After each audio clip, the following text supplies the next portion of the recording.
Hi and welcome to Series 3, Episode 4 of the Hidden London Hangouts. My name's Alex. Welcome to another wonderful episode. We're going somewhere really cool, really familiar, with a huge story and some great pictures to show you today. I don't do this on my own. I've got three amazing people from the London Transport Museum to guide us through the history and to make us laugh as well. First of all, he's my jumper buddy today. It's Chris Nix.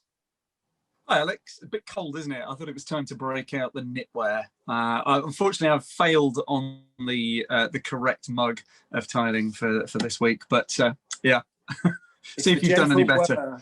Yeah, the gentle wear of a fan heater, an electric radiator and a mug. This is how we're doing it today. Siddy Holloway, are you feeling warm today? I was until I finished all of my coffee from my Euston mug. So, Chris, we are also matching today. I'm wearing black and I've got a Euston mug and you've got the same. Great work. That's fantastic. We're all sort of patching up and brilliant this time. I've got just my Johnston numbers here on my museum mug. But Laura Hilton-Brown, you've got a beautiful headband on. What mug are you drinking out of? So I've got my Johnston mug as well. I've got my letter mug today. I'm a little bit disappointed, though, that Nix isn't cracking out the old suit this week with the leopard skin waistcoat that he's been promising us. I want to know where that is. I think I'd need to be in a heavy tweed with several waistcoats this week. I love it. The sort of work he's going to be doing on his sewing machine in the coming weeks is terrifying me. We've got a station today which is known to probably anybody who's ever used the London Underground. It's hugely busy. It's right in the centre of town. It's one of those stations which looks incredibly modern now, but has got a huge amount of history. It's got the Central line, the Bakerloo line and the Victoria line. It's got two underground booking halls, loads of escalators and a huge history. It is, of course, anybody? Oxford Circus, and that's where we're going today. Chris, we've got so much stuff to chuck into this episode. Take us back to 1900. Yeah, it's a big one this week. A lot to get through. So here we go. Oxford Circus opens first on the Central Railway, Central London Railway, on the 30th of July in 1900, and opens up that what we now know as a shopping district of London.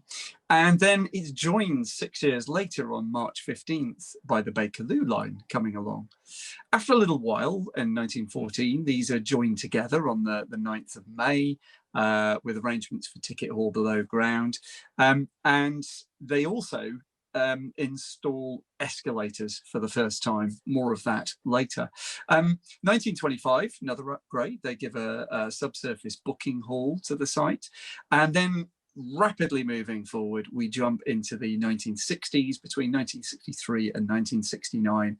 Open heart surgery on the station as the Victoria line joins it. And we have the interchange that we know today. Now, I found, as Siddy and I were going through and doing a little bit of extra image research for this episode this week, found this lovely poster which joins together a lot of things that we've been talking about recently and places Oxford Circus nicely in the middle there.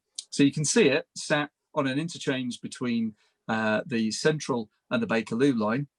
To the south, Piccadilly Circus, where we started this season, and to the north, St John's Wood Road, which of course we all now know as anybody? Lords! And with that, I'm out.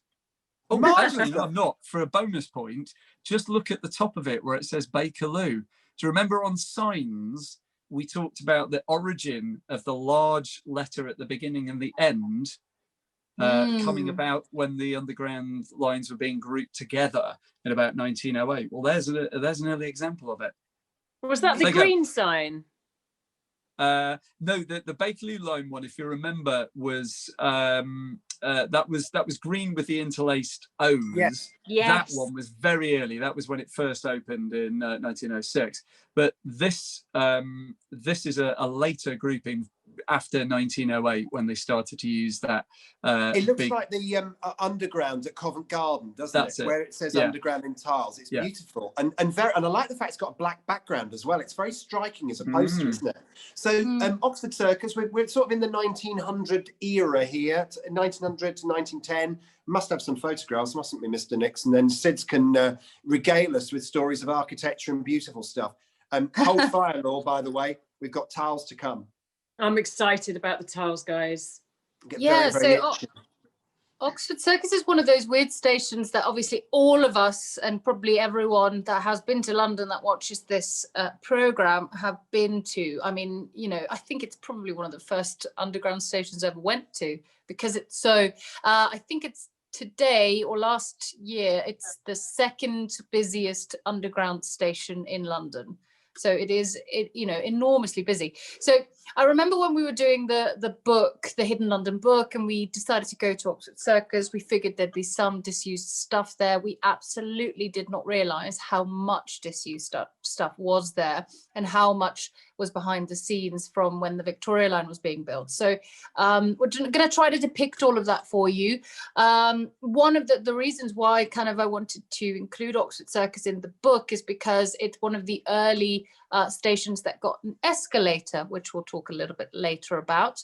But yeah, so Chris, do you want to throw some photos on? Yeah, should we jump back to just before the CLR arrived and what your alternative modes of transport were? And the CLR is the central line as we know it now, isn't it? The that's central right. Yeah, London Railway. Yeah, that's central right. line. Yeah. So wow, look at that. There you go. That's how you would have got about. You can see the problem, can't you? The roads are a little bit busy. Was that you driving that one on the right? And what you'll see I think also it might be me pulling it. Yeah, well, there you go. It's our man-mate steptoe. It's kind of fun. It's kind of funny you recognise that because I mean, Oxford Circus sort of looks like that still. There's some variation been made to the buildings, but you know, Oxford Circus was previously known as a Regent Circus. It wasn't actually known as Oxford Circus until late 19th century. So there you go. Very nice. So, should we see what they built? Yeah. Okay. Well, there you go. That's what it looked like, the first station for the Central London Railway. So that's right. Okay, so that's the one before. Bless you, Laura. Sorry. Yes, that's the one before the burgundy red building that we've got now. Is that right? No, so they both exist still today.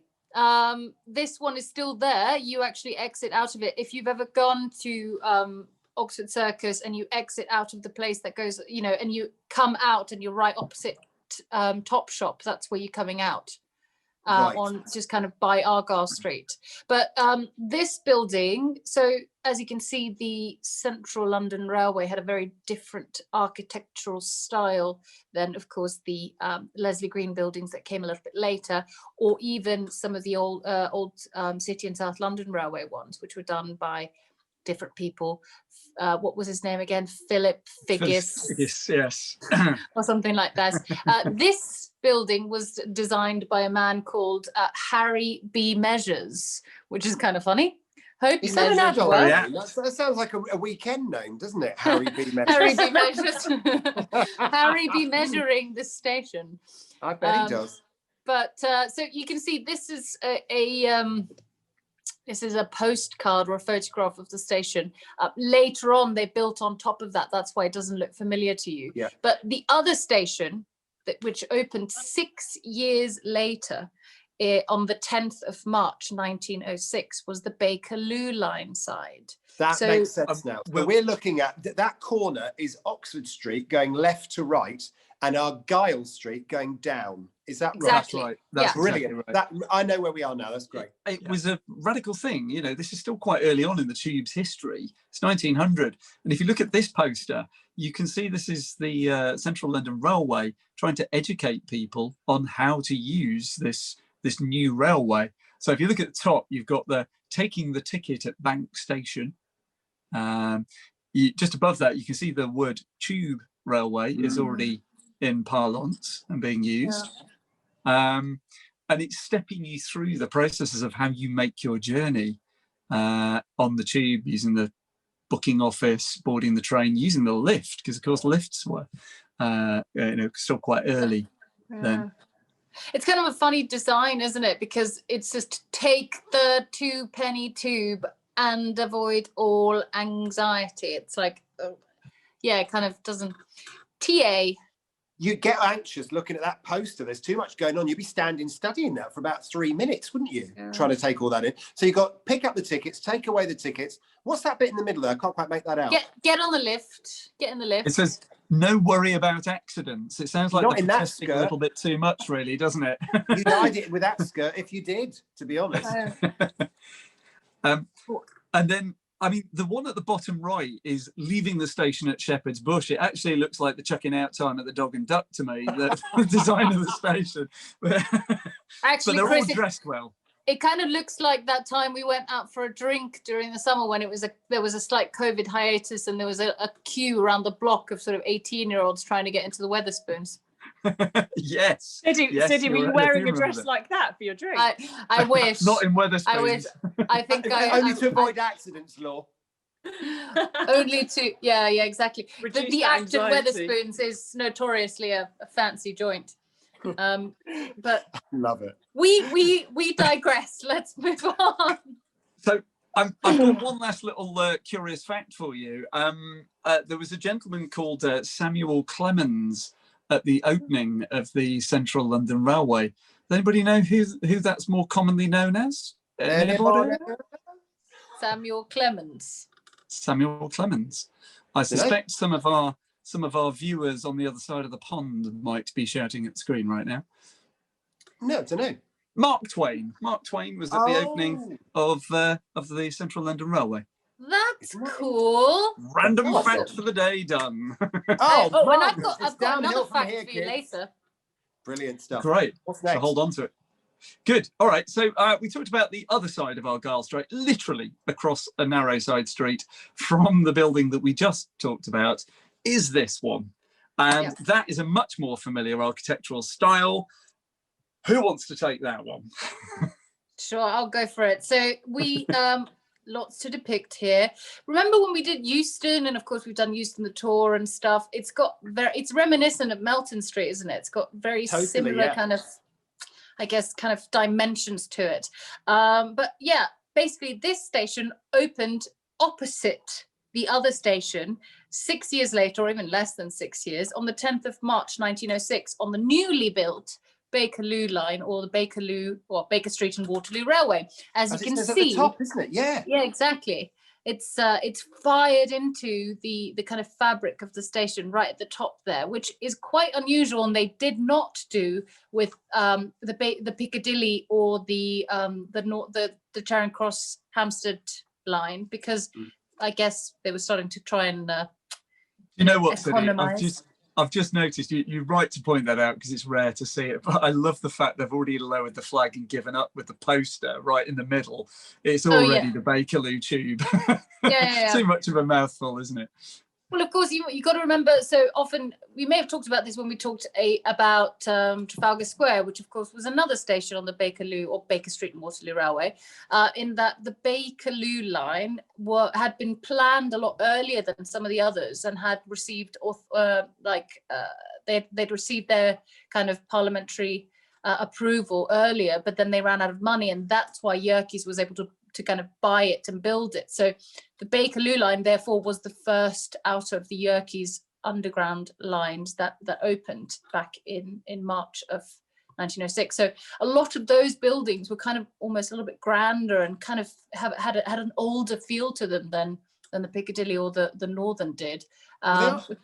I'm just going to say, Sid, it's very interesting you mentioned the sort of the grandeur of the building, because if you think about those two buildings side by side as they are now in Argyle Street, and the one thing that is really interesting is when people leave Oxford Circus Station now, they're generally quite bewildered and they just spill out of an exit. They don't really pay much attention to where they emerge into Oxford Street from.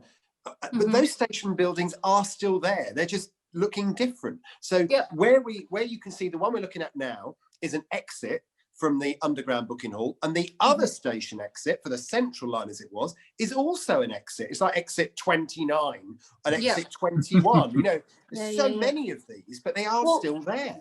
Yeah, the difference is that, of course, they were two completely separate companies, so they ran two separate completely separate services. And what they did here at Oxford Circus was kind of a mirror of what happened at Euston, but actually a year earlier than at Euston, which was that they had an interchange passage below ground between the two platforms, and they even had a little ticket window, which subsequently was left later on between the two. So if you were going to use the Bakerloo line, you kind of went in that way. If you're going to use the Central line, you went into that one.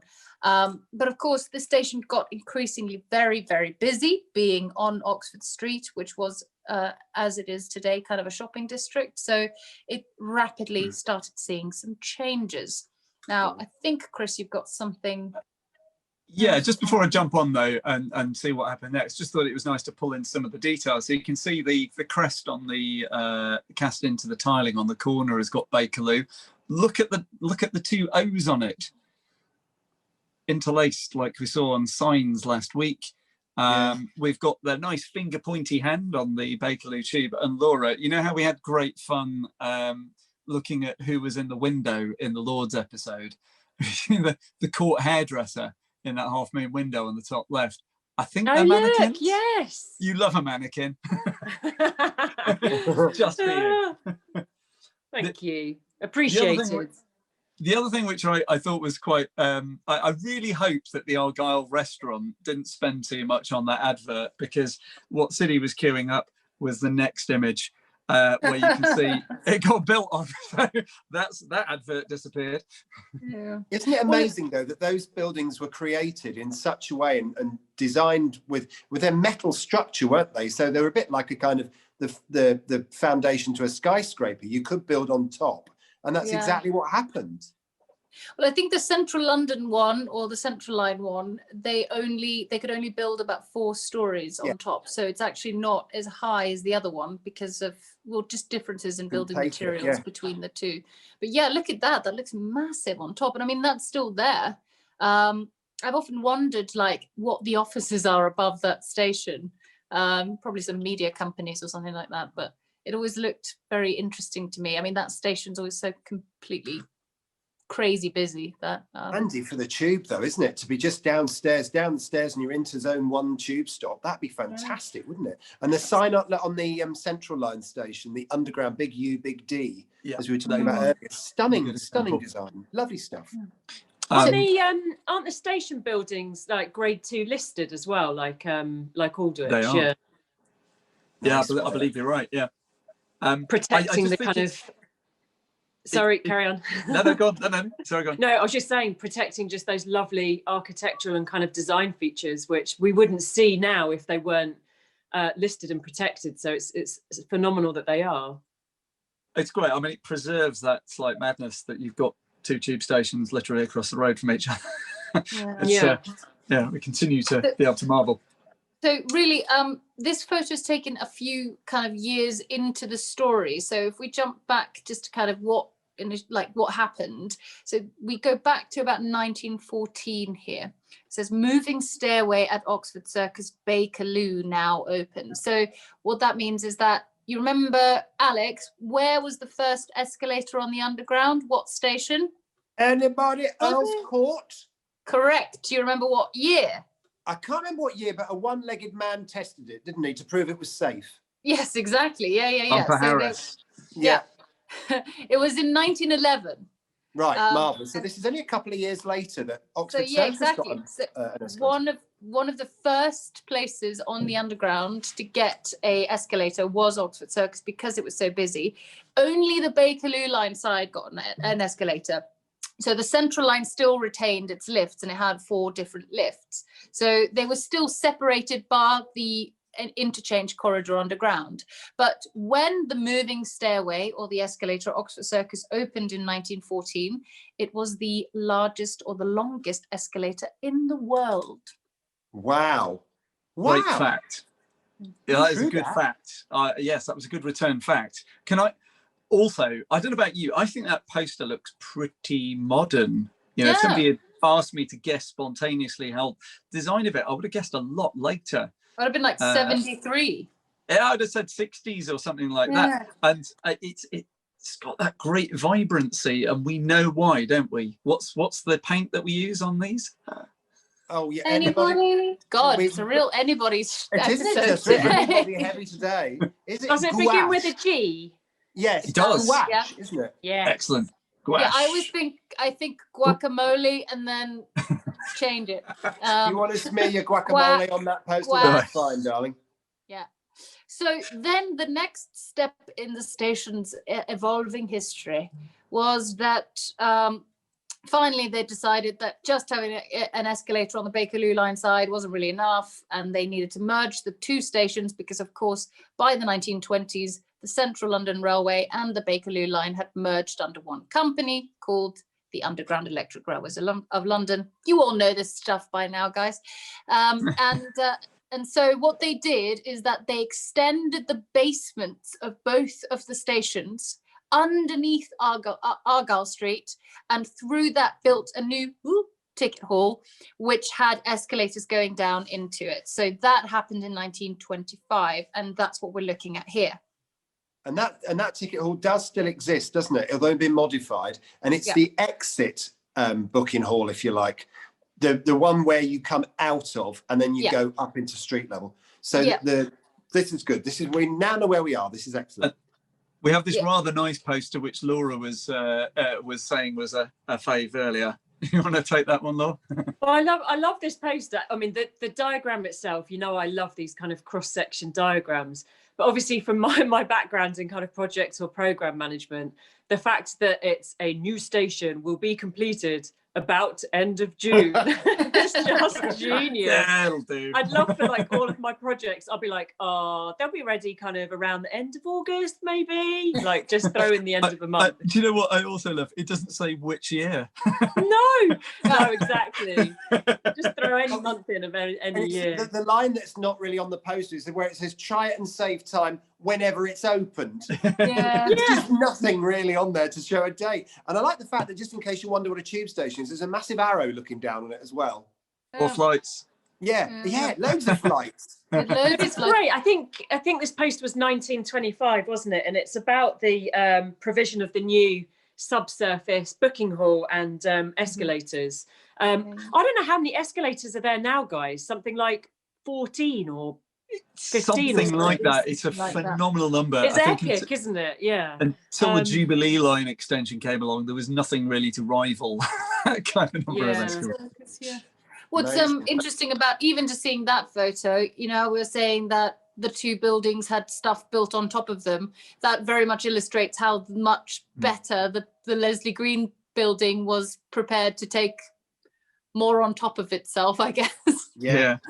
Absolutely. I think it's just a cracking image all round, isn't it? To understand a really complicated site and also understand how it sits in the ground with its buildings.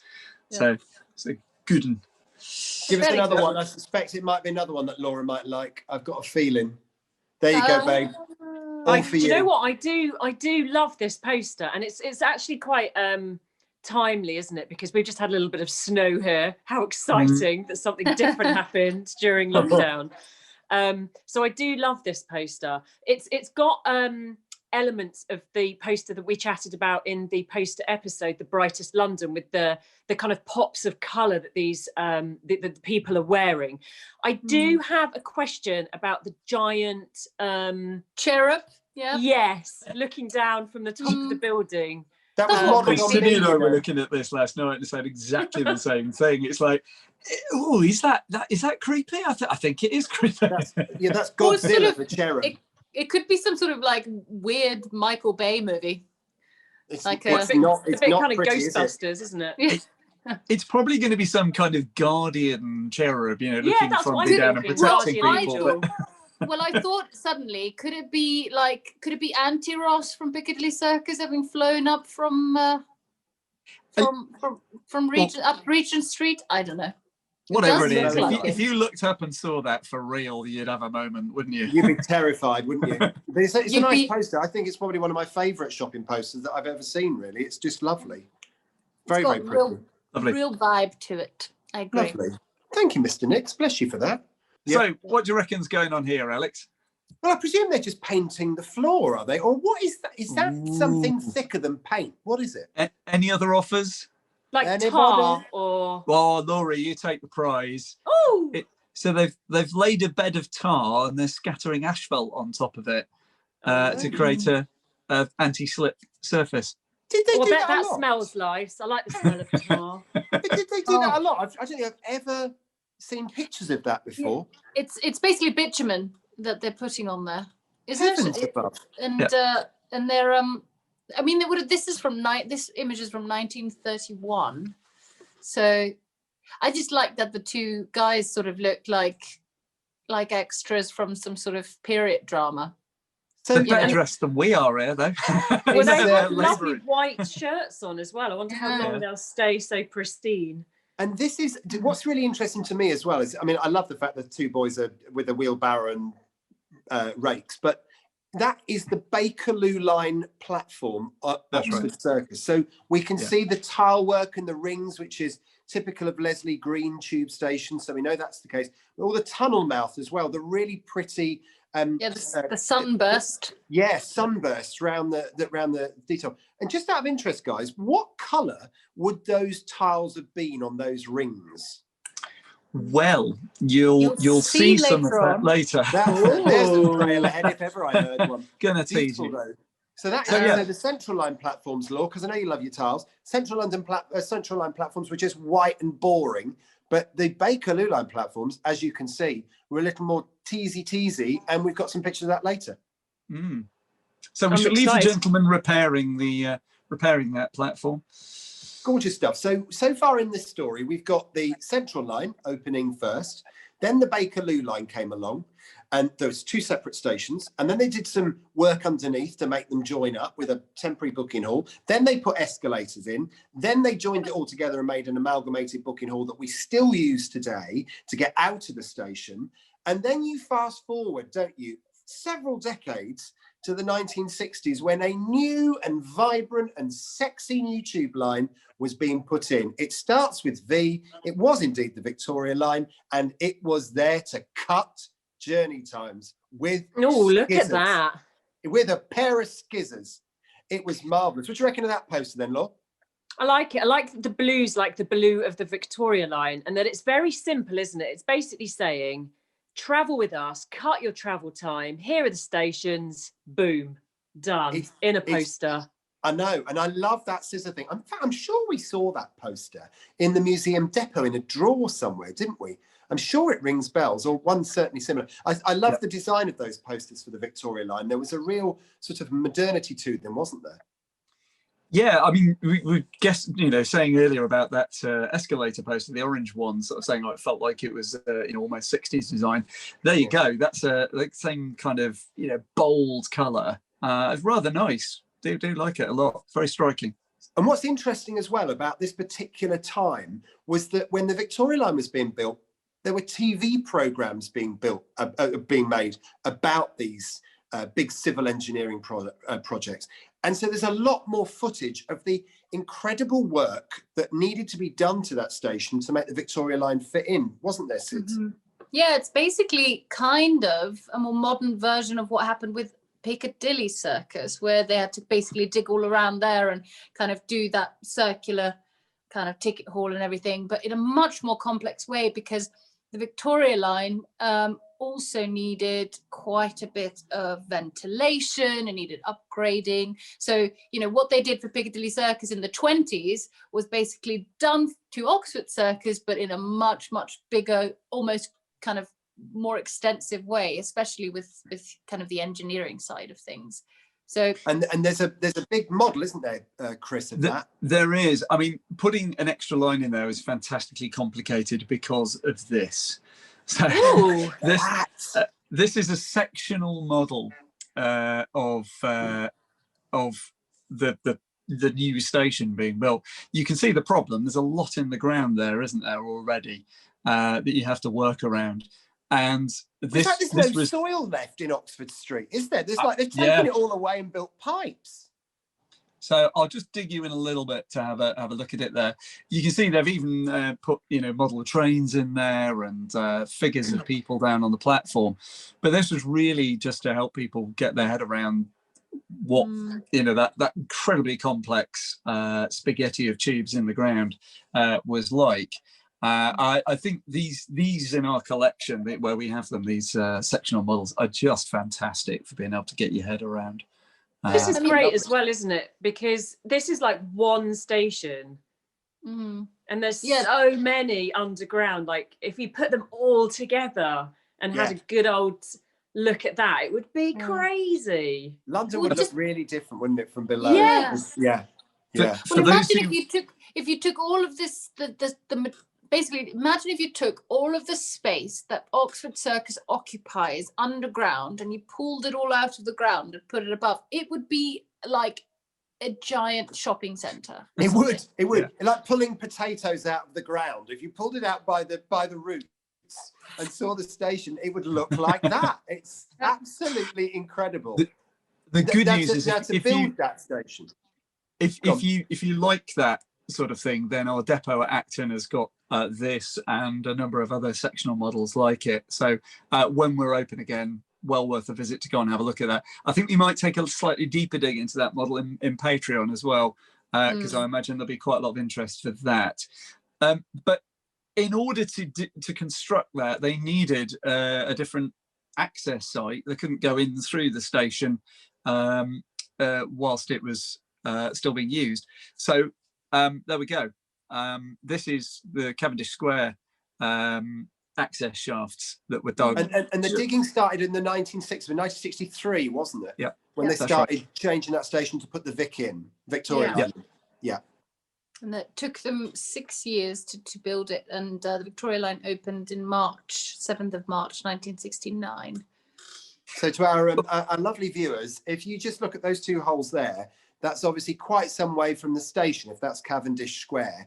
Just keep that in the back of your minds, because we'll be able to show you something else a bit later in this episode. So all good there. Next, what we got? Yes, this is the construction of what you were alluding to earlier as the umbrella deck. City was mentioning this is similar to what had to happen at Piccadilly Circus. You can see that they've put in a set of girders with ramps on all of the approach roads and these metal deck panels, which allowed the traffic to carry on going over the work site as they opened up the station beneath the deck and built the new ticket hall.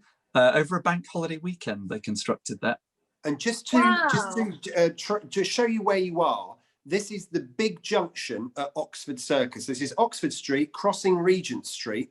And the reason they did that, am I right, Chris, is because they needed really to dig underneath the road while the road was still in use. So they made a fake road over the top, and then they could dig at their own heart's content.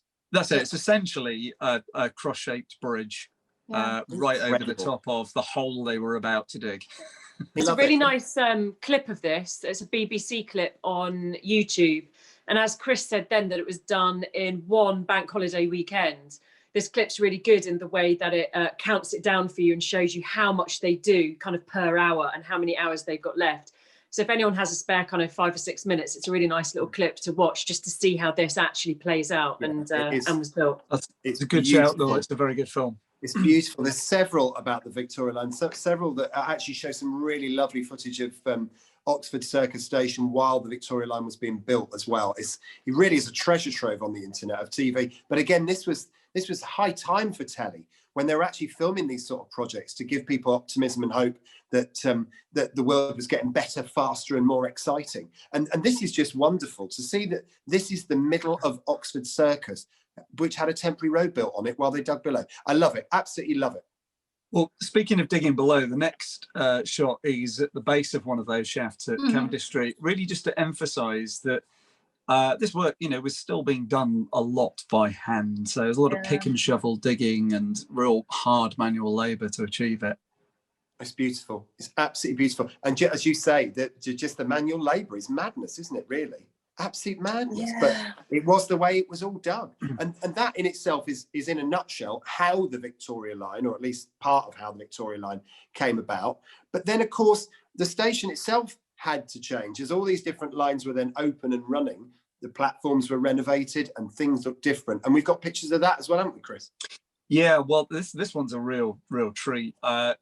Finding a colour photo of this era is quite hard. But this one, when Cindy and I were looking last night, just thought, what a beauty, right? Beautiful, yes, absolutely nice. lovely. And of You course, remember, you remember Go on. at the Euston, you know, all of the stations on the newly built Victoria line had their own motif on the walls. Well, here Yeah. it's clearly a kind of an Oxford Circus roundel, so to speak. So you've got the Victoria line coming through, and then you've also got the Central line coming through. Do you remember what it was at Euston on the platforms? it was the Doric Arch, wasn't it? The big It arch. was, yeah, exactly. So Get me it's with just my pointy nice. hat. You know stuff. Alex. What I really love about this is we're gradually shooting the series of educating Alex, but you start from a high. You started from a high base. It's good. What I love about this image is it works on a couple of levels, because you've obviously got the Victoria line crossing through the Central line, and you know the red bar makes the sort of suggestion of the roundel, but I think it's also trying to be a rose line, so you know, north, south, east, west as well. So it's a very clever piece. That really like it. Or the target on a gun. Yes, I suppose so. That one hadn't occurred to me. I feel like, you know, it's like one of those posh guns that when you see them in films, and it's pinpoint precision. Sort of James Bond opening sequence Yes, with the dot, absolutely. dot, yeah. Yeah. What, Before they started using Charing Cross. That's quite a successful bit of style work there, but design work rather. But the next one I'm not so sure about. Oh. See, I'm not like, it's very Andy Warhol, isn't it?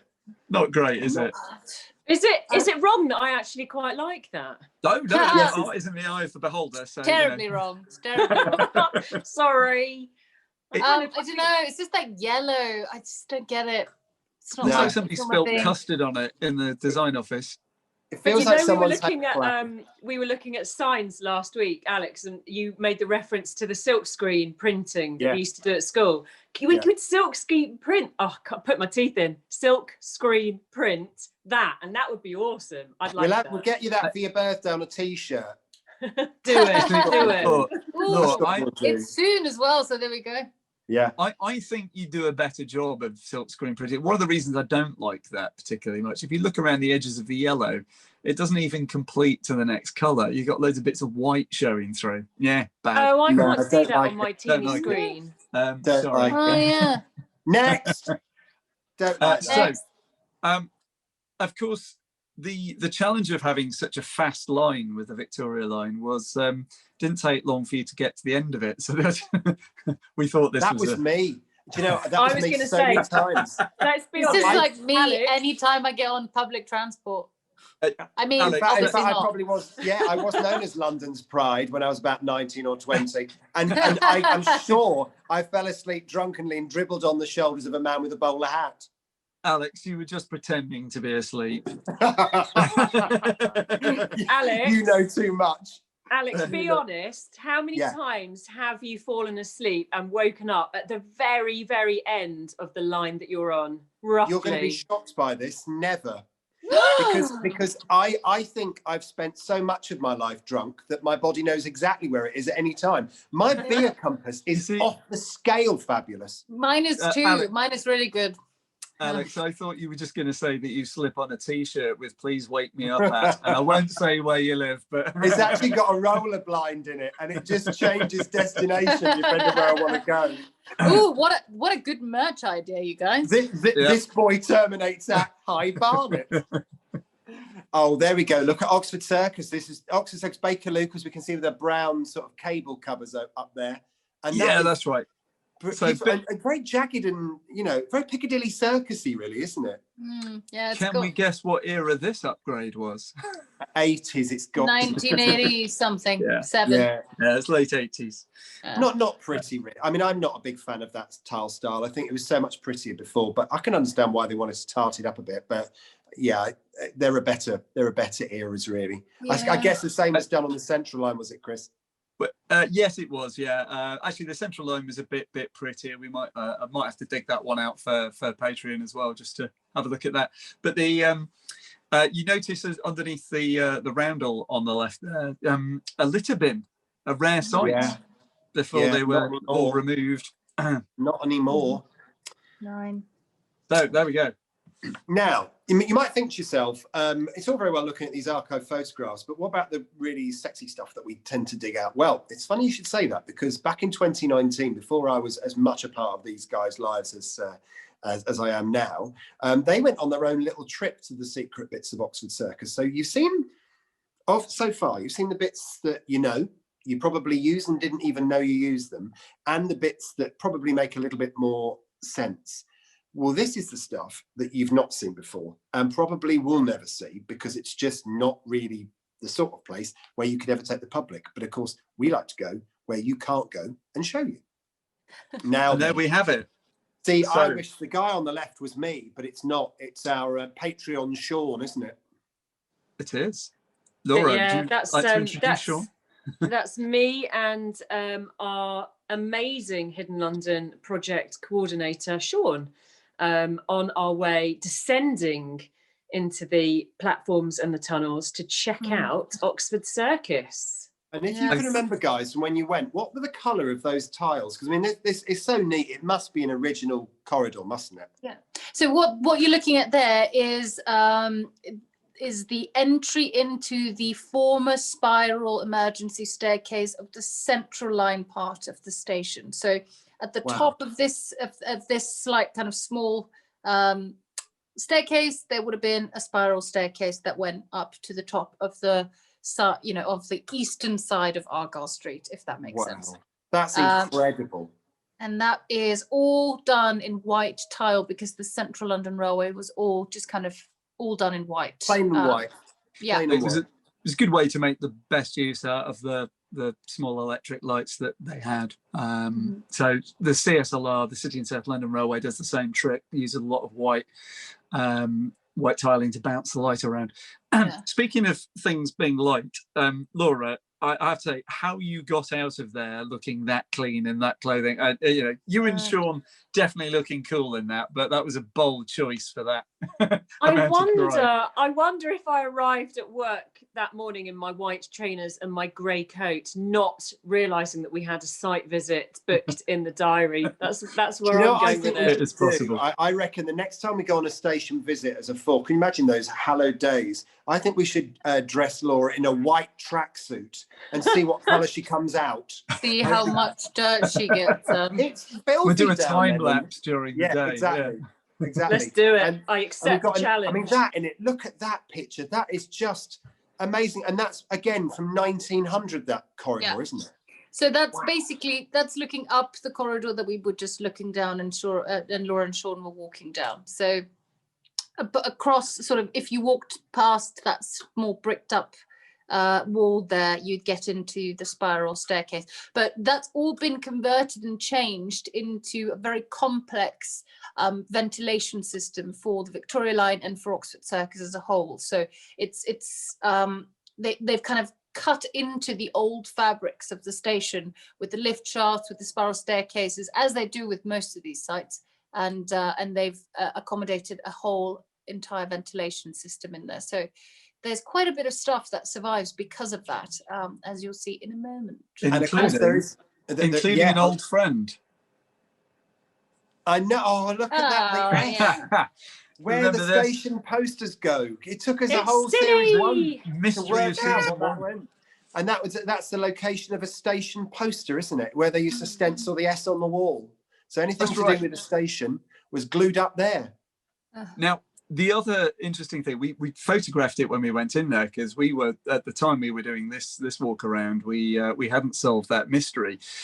It was only when we were pulling this slide in that it occurs. If you look to the right of the S, there's another stencil there.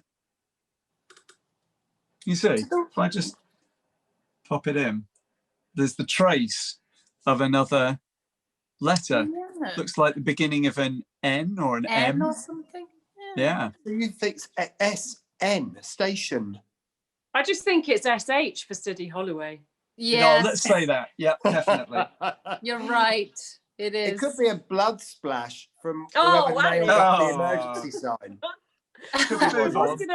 I was gonna say before that amazing image that you had up before of the corridor with the white tiles does look I mean, that looks like it could just be taken straight out of the beginning of a horror film, right? Yeah. Like running up Yeah. those corridors away from something crazy. It's amazing. You could make some great publicity photographs in there, couldn't you?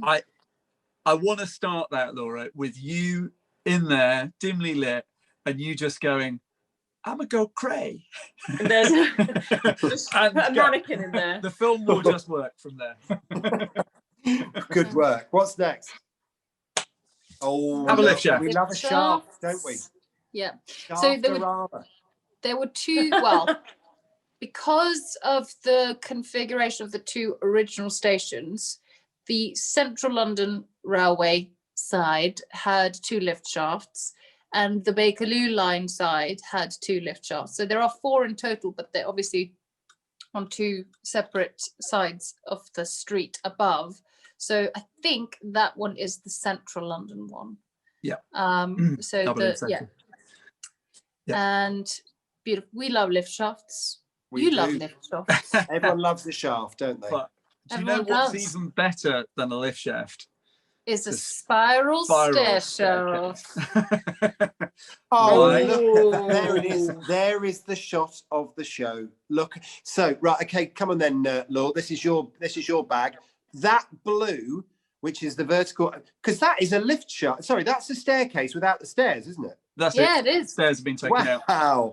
So that blue is gorgeous. Yeah, so we were talking about this before, weren't we? And it's bold and it's bright. And I think Chris explained it as electric blue, which is on point. It's just, and I think with the small squares of tiles mixed with the pillar and then the bold block of the kind of, is it burgundy, did you say, Siddy? Kind of a browny red. Yes.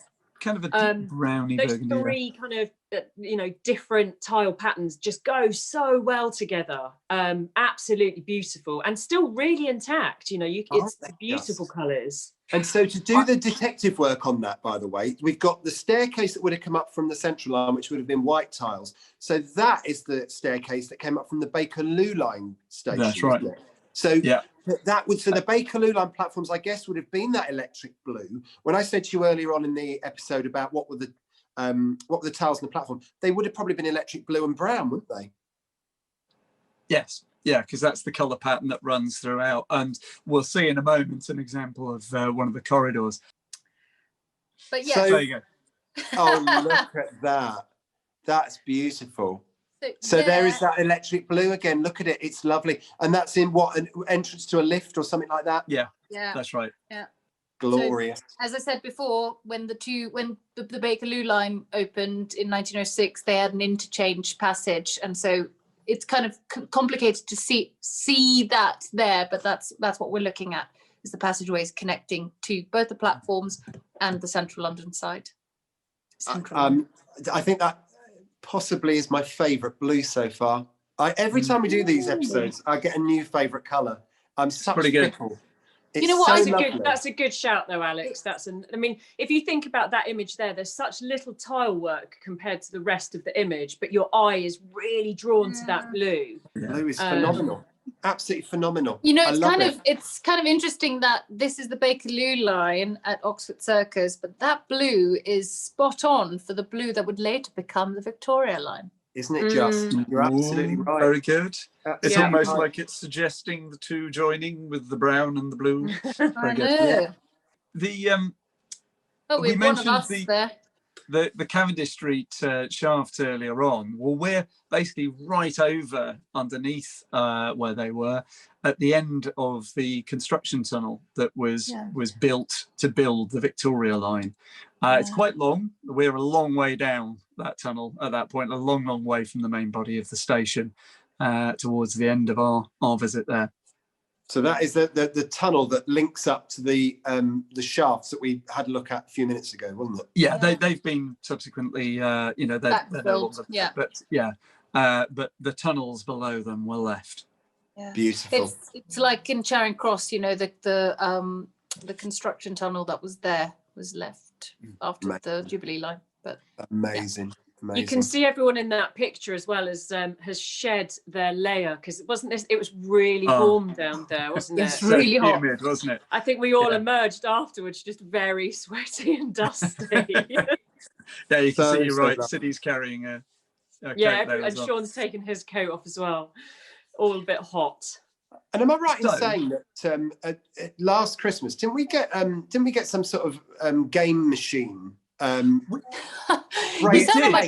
sound like my grandma, Alex. Some sort of game I've just become machine. 94. Alex, I love that your time on the radio has taught you to try and avoid the product name, but we can say it out loud because it was a sponsorship deal. But appropriately, we could have included this in our signs episode last week, couldn't we? But there you go. This was the makeover for PlayStation. PlayStation 5. Having a promotion at Oxford Circus. So It's on the very platform clever. and at the It's surface. super clever.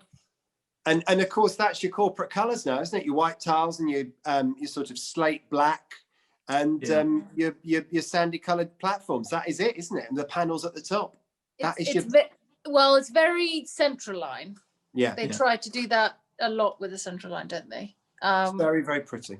And it's a good nod back to the original design aesthetic of those CLR stations with the plain white tiles. Yeah. So different shape and all that, but you can see what they're doing. It's quite a tasteful design, if not particularly exciting, but it's quite tasteful. It's nice. I agree. I like it. I like the black and the white. Lovely. And that concludes our canter around Oxford Circus, doesn't it? How lovely. So we've gone literally from 1900 to 2021 and all pictures in between. It's been fantastic. Thank you very much for that. A station that we've all been to. And now you know what's behind some of those locked doors, which is fantastic. As always, notes, queries and questions, opportunity for you to get some of your stuff read out. If you send us our stuff to us, we absolutely love to receive it. We read every one of them. We spread it around on WhatsApp, and then we decide what we're going to have a look at. First of all, hello to Jeff Baker, who runs the Underground group on Facebook. Every week, guys, he publishes the link to our episode so everybody else gets to see it. So a huge thank you to Jeff for everything you do for us. Thanks, Jeff. Every week. You're just wonderful to us. Thank you so much. Rosie, now this is an interesting one. Guys, you're going to know the answer to this because I think I know the answer already. Rosie says, hello, Alex. We watched your video tonight on signs, which was brilliant. Thank you. I wanted to ask you a question on behalf of my dad, who doesn't have Instagram. He grew up in Stockwell, and on one day of his daily journey to school from Stockwell to Tooting Bec, he saw that the sign at Clapham South had fallen off and revealed a sign for Nightingale Lane. He said this was exposed for about a week, and he thinks in 1975 or 1976, we would all love help in discovering if Clapham South was actually named Nightingale Lane. If so, we think it's such a nicer name than Clapham South. Thanks from Rosie and family. So, team, was it? Yeah, jump back into season 2, the episode called Also Known As. You might remember that was one of the brain teasers I gave you in that treacherous quiz. And we showed an image of the sign in front of the station when it was being constructed with that name on it. Yeah, I think it was shortly before or after Tooting. Yes, that's right. Yeah, it is a much nicer name, to be fair. So it's because the road that leads right off from, so if you were coming at it from Clapham Common, you come to the station, the one that leads off to the right is called Nightingale Lane. That's why it was originally named that. But then I guess they thought it should have kind of continuity with the other Clapham stations, and that's why they renamed it. It's a shame, really, because I like that name. Yeah, and it's definitely worth going back to watch that Also Known As episode just to see Laura shout, Tooting! Tooting! Well, it's very oh my goodness, it's very rare with you guys because your knowledge is so phenomenal on dates and names and places and everything. So when I get one in, I have to really shout it and scream it out because I'm like, I know it. You went for it. No, Laura, you create the zeitgeist of these episodes. It's the actual bits that people shout at the TV that matter, really. Oh, we love it. We love it. Told you, Rosie. I told you we'd give you an answer. So the answer is yes. London 64 says, always good to see and hear you guys. Any chance and possibility of doing an episode on the LT country area buses and Green Line coaches, including the garages. Well, you see, Chris Nix, if you watched last Oh week's God, episode, Chris is it was like, all about the signs, wasn't it? Oh dear. There are some wonderfully amusing posters to go at for that one. So yes, I could already top that episode up. Rubbing his dainty hands with glee there. Dino A says, what the four of you do for everyone just for an hour each week is wonderful. To make myself and a lot of others, I suspect, forget about the torture of the third lockdown on Saturday night gives us background lessons on something so unique from London history. Just awesome. Thank you very much. It's not just me, it's these amazing people as well. And then Ian Holt. Now, this is very interesting because last week we talked about Mrs. Nix and her long-suffering love affair with tatty old signs that Chris has bought off eBay and all sorts of other places. Well, Ian Holt got in touch and says, thanks so much, guys and gals, for another brilliant episode of a series that really helps lift the gloom during these lockdowns. So a massive well done to you all. So pat on the back for all of us. Whilst on the subject of science, can I take the opportunity to offer a very strong rival for Chris's wife as the most understanding wife of 2021? Speaking as a person who's managed to fill the wall up our stairs right to the ceiling with underground signs and still not been thrown out of the house yet, I think my other half, Carol, hello, Carol, I am but a fool, deserves some serious consideration for the most understanding wife title. Anyway, keep up the great work, folks, and really looking forward to the upcoming episodes. Chris, show us the devastation on that staircase. Alex, just before the reveal, I am going to say my signs are lovely and bought from our vintage originals range at the museum. We're not allowed to use the word tatty. There you Oh, go. wow. Look at that. I can't compete with that. Oh, wow. Great Carol. tiles and signs. Carol, Big up, you're a- Carol. Well done. you're a Carol. legend, Carol. Wow. Can know I just what? say, I reckon you could probably tell me. I mean, the ones with the names of the stations on are easy to know where they came from, but I bet you can tell me where that one's from the Piccadilly line. Holborn. Herban, baby. There you are. Look at that. On You the know what? Yeah, board. I bet Ian Holt, Ah. this Christmas, got his wife an extendable feather duster.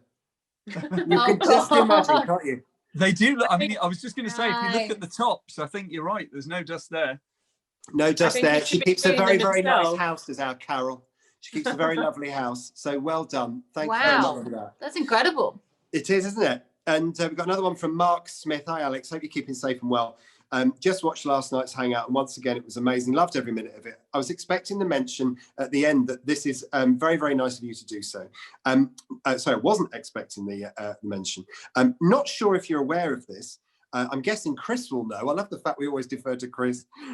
You were mentioning the roundel being outside of London. Were there any? But did you know there's a roundel in Germany? I was waiting to see if Chris mentioned it, but didn't have time in the episode. So I've attached some photographs. Chris, let's take a look. Yeah, not only did I know this, I think the city knew this as well. Yeah. Wittenbergplatz, yeah?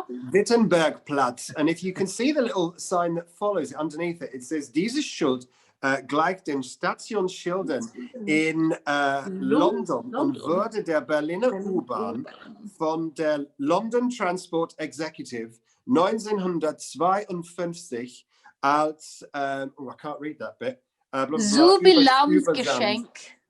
Well done. So basically, that sign was a station sign in London and was given to the Berlin U-Bahn by the London Transport Executive in 1952 as a gift. Are you impressed with my German?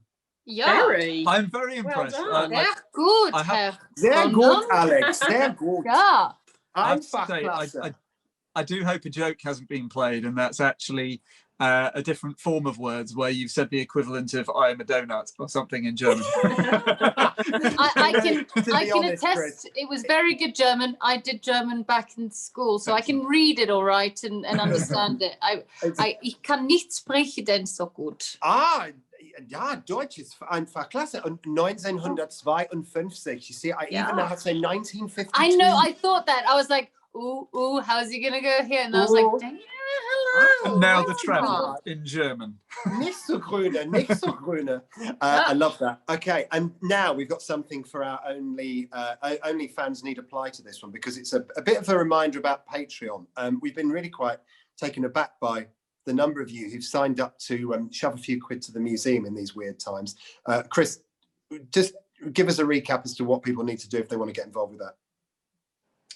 Yeah, so big thank you to all those people who've joined us over on in Patreon, now enjoying some of the extra bits from the shows and some extra content, and also for the financial support to us for joining us.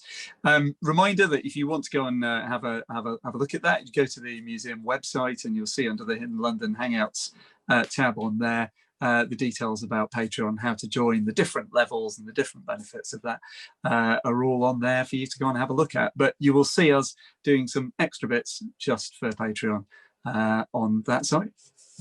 I love it. I love it. I love it. I love it. And I should just say, by the way, on behalf of all of us, we've been watching the viewing numbers going up every week, and it goes up faster and faster every week. I can't tell you how surprised we are when people watch this stuff. It's such a delight to us when our hooning around on a Saturday night is appealing to you. So thank you so much for that. We're up to 1,000 views within 2 days of the last episode. It's honestly, it's phenomenal, and they just keep rising by the day. If you'd like to follow us for more free content on Instagram, follow us. There's Alex Grundon, Chris Nix, City Holloway and Hidden London Law. You can find us at LT Museum as well on Instagram. Loads of stuff comes your way from there, all for free. And on YouTube, subscribe, like and comment below. Drop us a DM if you've got a question about anything to do with London's Underground, the history, or you just want to say hello and thanks. Whatever you want to do, drop us those notes and we'll get yourself read out as well. Thank you so much, Chris. As always, you're a star. Feels like we've succeeded in going full circus this evening, so thank you. And no Oxford shirts. I mean, what have we done? City Holloway, you're looking gorgeous. So thank you so much as always. Thank you. What a fun episode. I'm going to be going to Oxford Circus soon, so I'll be sure to take some photos for you. And you can just sort of kick a metal door and go, I know what's behind there. It'll be marvellous. And Laura Hilton Brown, as always, thank you so much. And I do like your teeny tiny Randall in the background today. You noticed my larger one is a bit poorly today, so it's just gone away to be fixed, and so the baby little brother here is out to play, but I enjoyed today. Oxford Circus as a station normally, I can't lie, is one that I probably give a little bit of a swerve because it is so busy. So to go back there and see those pictures from, I mean, 2019 isn't that long ago, but it seems so long ago now. And there's some such lovely themes for that station, and I really hope everyone's enjoyed that. And just thank you for everyone for keeping on joining us. As Alex said before, it means a lot. So it's really, really good to have you back each week.